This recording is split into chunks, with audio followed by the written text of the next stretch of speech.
कस्बा था आशापुर। नाम तो आशापुर था, पर ज्यादातर घरों में आशा की जगह संघर्ष और अभाव का डेरा था। इसी कस्बे की एक गली में, जहां सूरज की रोशनी भी मुश्किल से झांक पाती थी, एक छोटा सा घर था। ये घर बस एक चार दीवारी थी, जिसे घर कहना भी शायद दीवारों का अपमान होता।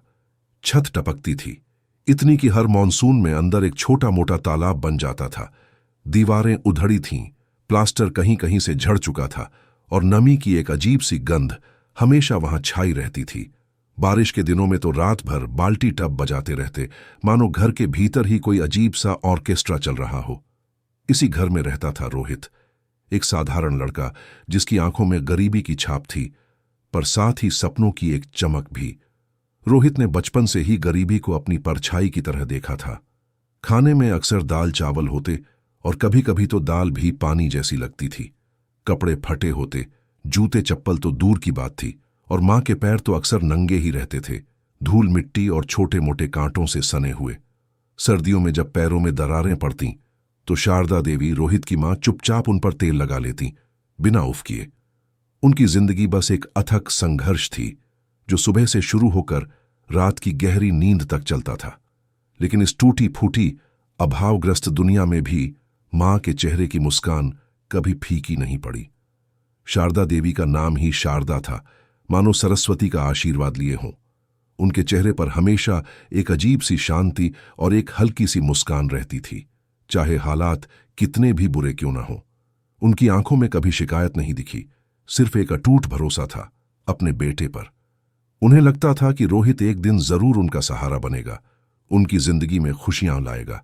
जब छत टपकती थी, तो वे रोहित को पास बिठाकर हंसते हुए कहती, देख रोहित, ऊपर वाले ने हमें स्विमिंग सीखने का मौका दिया है, वो भी घर बैठे। और रोहित भी हंस देता था। मां की मुस्कान में ही उसे सारी खुशियां मिल जाती थीं। ये मुस्कान उनके लिए सिर्फ एक भाव नहीं था, ये एक कवच था जो उन्हें दुनिया की सारी तकलीफों से बचाता था। रोहित को लगता था कि उसकी मां किसी जादूगरनी से कम नहीं, जो हर मुश्किल को एक खेल में बदल देती थी। रोहित को अक्सर याद आता था कैसे सर्दियों की रात में जब ठंड हड्डियों तक पहुंच जाती थी, मां उसे अपने पास खींच लेती थीं, और उसकी पतली सी रजाई में दोनों एक दूसरे से चिपक कर सोते थे। मां की देह की गर्माहट उसे दुनिया की सबसे महंगी रजाई से भी ज्यादा सुकून देती थी। उस वक्त उसे पता नहीं था कि मां के पास कोई दूसरा कंबल नहीं था। उनकी हंसी, उनकी सादगी और उनका अटूट विश्वास, यही उनका सबसे बड़ा धन था। और रोहित भी इसी धन में पला बढ़ा था, जिसने उसे दुनिया के हर उतार चढ़ाव से लड़ने की हिम्मत दी थी। रोहित ने बचपन से ही देखा था कि उसकी मां शारदा देवी सर पर पुरानी फीकी पड़ चुकी चुन्नी बांधकर दिन भर दूसरों के घरों में काम करती है। वह सुबह सबसे पहले उठ जाती, कभी बिना चाय पिए ही, और अपने नंगे पैरों से निकल पड़ती मोहल्ले के बड़े बड़े घरों की ओर। वहां वह बर्तन मांजती, कपड़े धोती, झाड़ू पोंछा करती। उनके हाथों में कभी कभी तो केमिकल वाले साबुन से छाले पड़ जाते थे, पर वह शिकायत नहीं करती थीं। दोपहर को जब वह वापस आती तो शरीर थका हुआ होता, पर चेहरे पर वही हल्की सी मुस्कान कायम रहती। उनके पैरों के तलवों पर अक्सर छोटे मोटे घाव होते थे, जो पत्थर या कांटों से लगते थे, लेकिन वह उन्हें अनदेखा कर देती थीं। रोहित को लगता था कि मां के पैरों में लोहे के जूते लगे हैं, तभी तो वह कभी थकती नहीं थी। शाम को जब घर में खाना बनता, तो मां पहले रोहित को खिलाती। बेटा तू खा ले, तुझे अभी पढ़ना है, वे कहती। रोहित कई बार कहता, मां पहले तुम खाओ, पर मां हमेशा टाल देती। अरे मुझे भूख नहीं है, मैंने तो अभी अभी चाय पी है। ये जानते हुए भी कि मां ने सुबह से कुछ नहीं खाया था, रोहित चुपचाप खा लेता। उसे पता था कि मां की इस झूठ में कितना गहरा प्रेम छिपा है। जब रोहित खा लेता, तो मां अक्सर भूखे पेट ही सो जाती, बस एक गिलास पानी पीकर। उनके पैरों के घाव, आंखों की थकान और हाथों की दरारें बहुत कुछ कह जाती थीं, जो उनके होंठों पर कभी नहीं आते थे। वे अनकही कहानियां थीं, त्याग की, प्रेम की और अदम्य साहस की। एक बार रोहित बीमार पड़ गया, तेज बुखार था और शरीर में दर्द। शारदा देवी ने उस दिन काम पर नहीं गईं और पूरे दिन रोहित के बगल में बैठी रहीं। उनके पास पैसे नहीं थे कि वे उसे डॉक्टर को दिखा सकें। उन्होंने बस अपने पुराने देसी नुस्खे अपनाए, माथे पर गीली पट्टी रखना, तुलसी का काढ़ा पिलाना, और सबसे बढ़कर वह लगातार बाबा जी का सुमिरन करती रहीं। रात भर वह रोहित के पास बैठी रहीं, उसे अपनी गोद में सुलाया और उसके सिर पर हाथ फेरती रहीं। उनकी आंखें पूरी रात जागती रहीं और उनके होठों पर बस बाबा जी का नाम चलता रहा। सुबह जब रोहित की आंख खुली तो बुखार उतर चुका था। उसने देखा कि मां वहीं बैठी सो रही थीं। उनके चेहरे पर नींद की गहरी थकावट थी, पर एक हल्की सी मुस्कान भी थी। रोहित ने उस दिन जाना कि मां का प्रेम किसी भी दवा से ज्यादा शक्तिशाली होता है और उनकी दुआएं किसी भी डॉक्टर से ज्यादा कारगर। रोहित जब भी मां के हाथों को देखता तो उसे लगता कि ये हाथ सिर्फ काम करने के लिए नहीं बने हैं, ये हाथ तो दुनिया बनाने के लिए बने हैं। इन हाथों में एक अजीब सी शक्ति थी जो हर मुश्किल को आसान कर देती थी। मां की चुप्पी में एक गहरा संदेश था, जीवन में शिकायत करने से कुछ नहीं मिलता, बस मेहनत करते जाओ और विश्वास रखो। और रोहित ने यह संदेश अपने दिल में उतार लिया था। उसे पता था कि उसे अपनी मां के लिए कुछ करना है, उनके संघर्ष को व्यर्थ नहीं जाने देना है। उसकी हर सांस में मां के सपने पलते थे और वह उन्हें पूरा करने के लिए कुछ भी कर सकता था। रोहित पढ़ाई में अच्छा था, बहुत अच्छा था। उसके टीचर्स अक्सर कहते थे कि वह एक दिन कुछ बड़ा करेगा, इंजीनियर या डॉक्टर बनेगा। रोहित को भी कॉलेज जाने का सपना था, शहर जाकर बड़ी बड़ी किताबें पढ़ने का, नए दोस्त बनाने का और एक बेहतर भविष्य बनाने का। उसने अपनी 12वीं की परीक्षा बहुत अच्छे नंबरों से पास की थी और उसके पास शहर के एक अच्छे कॉलेज में दाखिले का मौका था। शारदा देवी भी बहुत खुश थीं, उनकी आंखों में चमक थी। उन्हें लगा था कि अब उनके दिन बदलेंगे। रोहित पढ़ाई करके कुछ बन जाएगा और उनकी गरीबी दूर हो जाएगी। लेकिन भाग्य को कुछ और ही मंजूर था। कॉलेज की फीस, किताबों का खर्च, हॉस्टल का किराया, ये सब उनके लिए एक बहुत बड़ी रकम थी। शारदा देवी ने आस पड़ोस में रिश्तेदारों से मदद मांगी, पर हर जगह से सिर्फ निराशा मिली। शारदा, तुम क्यों इन सपनों के पीछे भाग रही हो? लड़का पढ़ लिख कर क्या करेगा? इससे तो कोई नौकरी लगवा लो, 2 पैसे घर आएंगे। ये बातें सुनकर शारदा का दिल टूट जाता था, पर वह हार मानने वाली नहीं थी। एक रात रोहित ने मां को चुपचाप रोते हुए देखा। उसने मां से पूछा, क्या हुआ मां? शारदा ने उसे गले लगा लिया और कहा, कुछ नहीं बेटा, बस थोड़ा काम ज्यादा था। पर रोहित समझ गया था। उसे पता था कि मां पैसों की तंगी से परेशान है। उस रात रोहित ने एक बड़ा फैसला लिया। उसने अपने कॉलेज जाने का सपना छोड़ दिया। उसने तय किया कि वह अब नौकरी करेगा और अपनी मां का सहारा बनेगा। यह फैसला उसके लिए आसान नहीं था। उसके दिल में बहुत दर्द था, पर उसे पता था कि मां की खुशी उसके सपनों से कहीं ज्यादा जरूरी है। अगले ही दिन रोहित ने शहर में नौकरी ढूंढना शुरू कर दिया। उसकी उम्र कम थी और उसके पास कोई डिग्री नहीं थी। उसे हर जगह से निराशा मिली। लोग उसे काम देने से मना कर देते थे। तुम अभी बहुत छोटे हो, तुम्हारे पास कोई अनुभव नहीं है, हमारे पास कोई खाली जगह नहीं है। ये बातें सुनकर उसका दिल बैठ जाता था। लेकिन रोहित ने हार नहीं मानी। उसे मां की आंखों की थकान और उनके पैरों के घाव याद आते थे और वह फिर से हिम्मत जुटा लेता था। कई दिनों की भागदौड़ के बाद उसे शहर के एक छोटे से कपड़े की दुकान पर सेल्समैन की नौकरी मिल गई। दुकान का मालिक एक बूढ़ा आदमी था जो दयालु स्वभाव का था। उसने रोहित की ईमानदारी और लगन को पहचान लिया था। रोहित को काम पर रखा गया और उसकी पहली तनख्वाह तय हुई, बस Rs 3000। यह रकम किसी भी बड़े सपने को पूरा करने के लिए बहुत कम थी, पर रोहित के लिए यह एक शुरुआत थी, एक उम्मीद की किरण थी। उसे लगा कि अब वह अपनी मां का सहारा बन सकता है, उनकी थकान को थोड़ा कम कर सकता है। उसके पास कॉलेज की डिग्री नहीं थी, पर उसके पास एक बड़ा दिल था और अपनी मां के लिए कुछ करने का अटूट संकल्प था। यह नौकरी सिर्फ एक नौकरी नहीं थी, यह उसके जीवन का पहला कदम था, एक कदम गरीबी के दलदल से बाहर निकलने की ओर। वह दिन जब रोहित को अपनी पहली तनख्वाह मिली, उसके लिए किसी त्योहार से कम नहीं था। पूरे महीने उसने कड़ी मेहनत की थी। सुबह दुकान पर जाना, देर रात तक खड़े रहना, ग्राहकों से बात करना, कपड़े दिखाना, ये सब उसके लिए नया था, पर उसने कभी शिकायत नहीं की। उसके पैर दुखते थे, पर उसका मन उत्साहित था।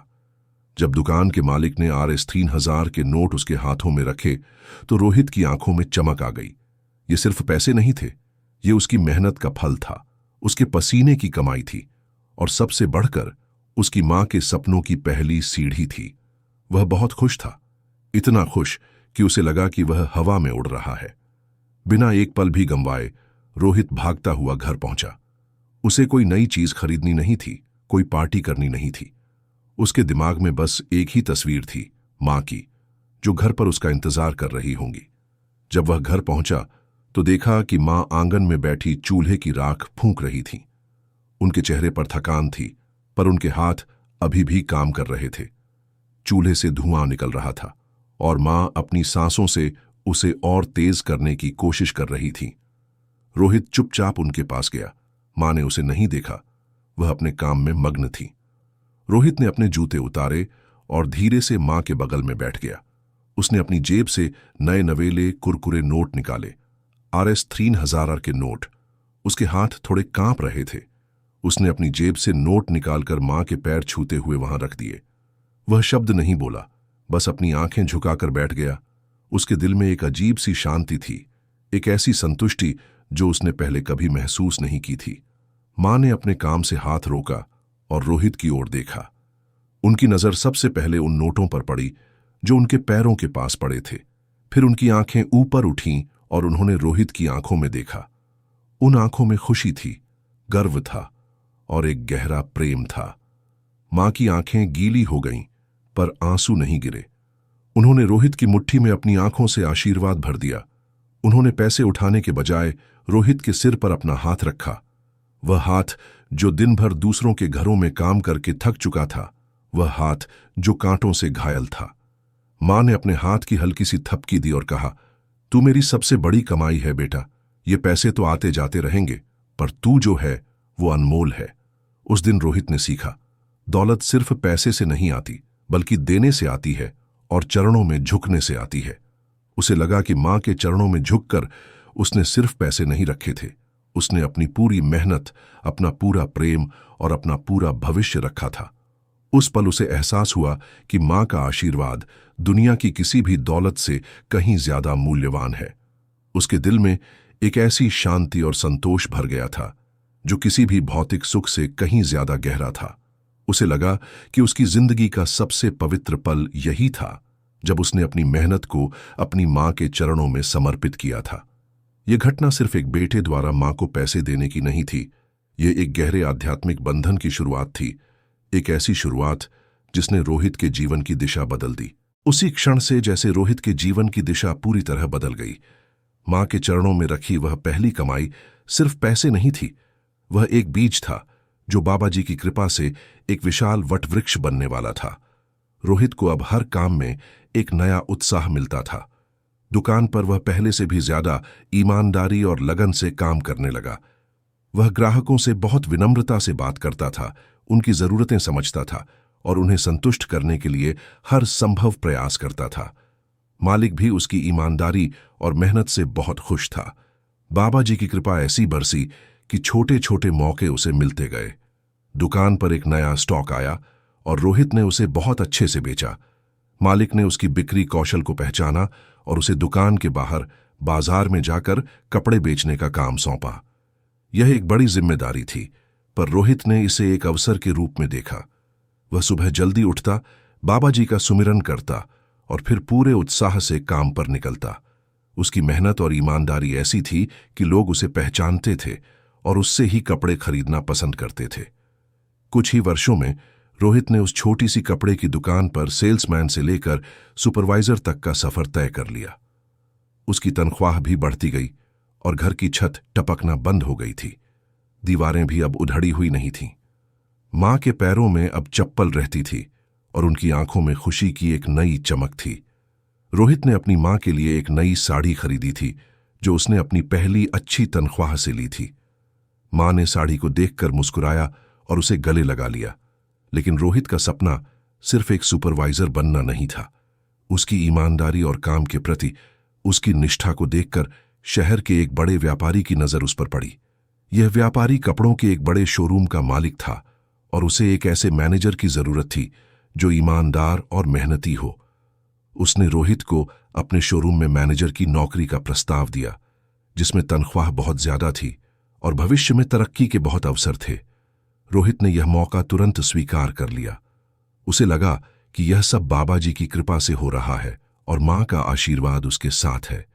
अब वह एक बड़ी कंपनी में मैनेजर बन गया था। उसका पद ऊंचा था, उसकी जिम्मेदारी बड़ी थी, पर उसका स्वभाव वही विनम्र और मेहनती था। उसने कभी अपनी पुरानी गरीबी को नहीं भूला और हमेशा अपनी मां के संघर्ष को याद रखा। वह जानता था कि उसकी सफलता सिर्फ उसकी नहीं, बल्कि मां के त्याग और बाबा जी की कृपा का परिणाम है। लेकिन आज भी जब उसे तनख्वाह मिलती है, चाहे वह हजारों में हो या लाखों में, तो सबसे पहले वह घर जाता है और वही पुरानी परंपरा निभाता है। अपनी कमाई मां के चरणों में रखता है। यह उसकी जिंदगी का सबसे पवित्र पल था, एक ऐसा पल जो उसे अपनी जड़ों से जोड़े रखता था। वह जानता है कि जहां मां के चरण हैं, वहीं बाबा जी की कृपा भी है। यह सिर्फ एक रस्म नहीं थी, यह उसका विश्वास था, उसकी श्रद्धा थी और उसका प्रेम था। एक बार उसके दोस्त, जो अब उसकी सफलता से हैरान थे, ने पूछा, रोहित, तू हर बार मां को पैसे देता है, लेकिन खुद के लिए क्या रखता है? कुछ बचाकर भी तो रख। रोहित ने मुस्कुराकर जवाब दिया, दोस्त, मैं जो मां के चरणों में रखता हूं वो लौटकर 100 गुना होकर मेरी जिंदगी में आता है। ये सिर्फ पैसे नहीं है, ये आशीर्वाद है, और मां का आशीर्वाद सबसे बड़ी दौलत है। उसके दोस्त उसकी बात सुनकर हैरान रह गए, पर उन्हें रोहित के जीवन में दिख रही तरक्की और शांति पर विश्वास था। आज रोहित के पास शहर में एक आलीशान घर है, जिसमें छत कभी टपकती नहीं। उसके पास एक चमकती हुई कार है, जिससे वह मां को सत्संग ले जाता है। उसके बैंक बैलेंस में अब लाखों रुपए हैं, पर सबसे बड़ी दौलत वो सम्मान है जो उसने मां के आशीर्वाद से पाया। लोग उसे ईमानदार, मेहनती और संस्कारी कहते हैं, और उससे भी बड़ी दौलत वो संतोष है जो हर रात मां के मुस्कुराते चेहरे में दिखता है। मां अब किसी के घर काम नहीं करती थीं, वे घर पर ही रहती थीं, भजन करती थीं और रोहित को दुआएं देती थीं। रोहित को लगता था कि उसकी सफलता का रहस्य उसकी मेहनत में नहीं, बल्कि मां के चरणों में था।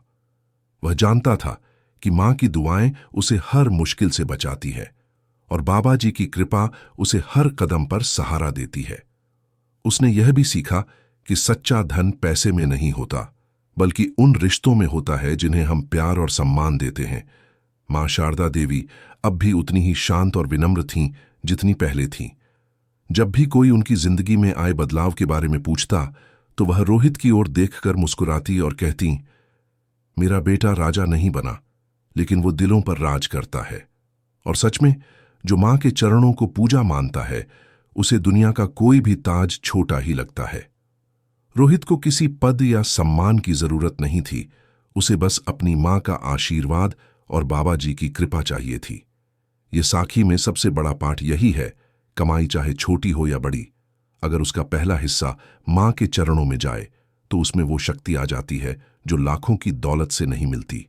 रोहित ने यह बात अपने जीवन से साबित कर दी थी। उसकी पहली कमाई RS-3000 थी, पर उसने उसे मां के चरणों में रखा था और उसी ने उसे आज लाखों का मालिक बना दिया था।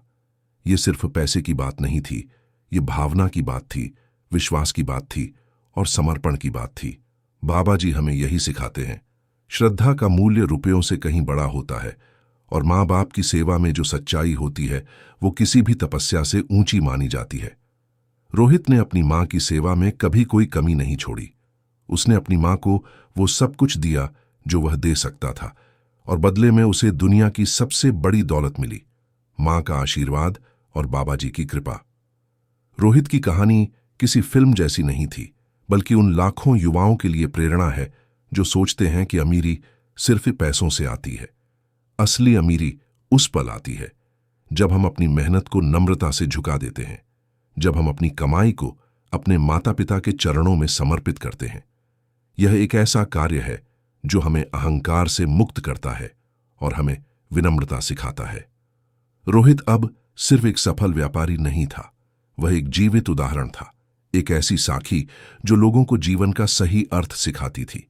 वह अक्सर सत्संग में जाता था और अपनी कहानी साझा करता था। लोग उसे सुनकर हैरान रह जाते थे और उन्हें विश्वास नहीं होता था कि एक साधारण लड़का, जिसने कभी कॉलेज का मुंह तक नहीं देखा था, इतनी बड़ी सफलता कैसे हासिल कर सकता है। रोहित बस मुस्कुराता और कहता, यह सब मेरी मां के आशीर्वाद और बाबा जी की कृपा से हुआ है। उसकी कहानी में एक अजीब सी सच्चाई थी जो हर किसी के दिल को छू जाती थी।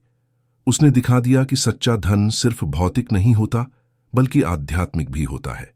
सच्चा सुख पैसे में नहीं होता, बल्कि संतोष और प्रेम में होता है। और सबसे बढ़कर सच्चा आशीर्वाद माता पिता के चरणों में होता है। और अंत में बस यही कहना सही होगा, जिस बेटे ने अपनी पहली कमाई मां के चरणों में रख दी, वो दरअसल सिर्फ अमीर नहीं बना, वो पूजनीय बन गया। लोगों ने उसे रोहित भाई नहीं, बल्कि रोहित जी कहना शुरू कर दिया था। वह एक ऐसा इंसान बन गया था जिसकी इज्जत हर कोई करता था। और यही तो है सच्चा सत्संग, सच्चा संस्कार और बाबा जी की अदृश्य परंतु अटल कृपा। रोहित ने अपने जीवन से यह साबित कर दिया था कि प्रेम, त्याग और विश्वास की शक्ति से किसी भी मुश्किल को आसान किया जा सकता है और जीवन को एक नया अर्थ दिया जा सकता है। उसकी कहानी पीढ़ियों तक लोगों को प्रेरित करती रहेगी, उन्हें यह सिखाती रहेगी कि मां का आशीर्वाद और बाबा जी की कृपा ही सबसे बड़ा धन है।